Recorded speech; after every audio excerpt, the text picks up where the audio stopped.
Last time షాబా Hussain Nagar ఇళ్లలో ఇటు కాలు పెట్టి కొడితే డ్రైనేజ్ లో పడిపోయే పరిస్థితి వచ్చినప్పుడు అక్కడ ఉన్నటువంటి శాసనసభ్యుడు నిలదీసి ప్రజలందరూ కూడా రోడ్డు మీద నిలబెట్టాడు.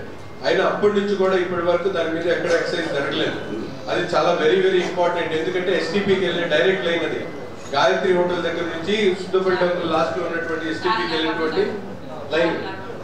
మీరు అడుగున్న super structural mission Vizag municipal corporation ఉంది, విజయవాడకు ఉంది, పక్కన చిన్న చిన్న మున్సిపల్ దీనికి కూడా తీసుకొని వస్తున్నారు మిషన్. మేము ఇప్పుడు దాకా గుంటూరు మున్సిపల్ కార్పొరేషన్ ఇంత పెద్ద కార్పొరేషన్ ఇప్పుడు దాకా ఈ మెషిన్ ఎందుకు కొనలేదో నాకు అర్థం అవ్వట్లేదు.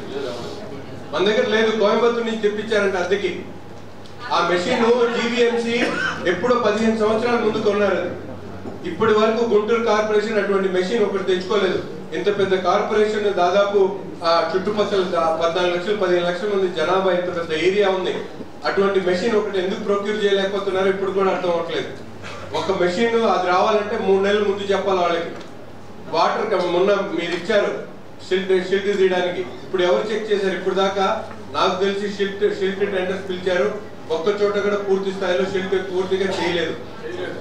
ఒక్కసారి చేసినట్టున్నారు కానీ రెండో టర్మ్ చేస్తామని చెప్పారు. ఎక్కడ టౌన్ లో షిల్ట్ కూడా తీయలేదు. అదే ప్రాబ్లం అక్కడ వీళ్ళ వార్డులో కానీ వాళ్ళ వార్డులో కానీ ఇప్పుడు దాకా రామిరెడ్డి లో ఒక్కసారి కూడా చేయలేదు. ఇప్పుడు దాకా టెండర్లు చూస్తేనేమో 14 ఎంతో టెండర్లు పిలిచారు.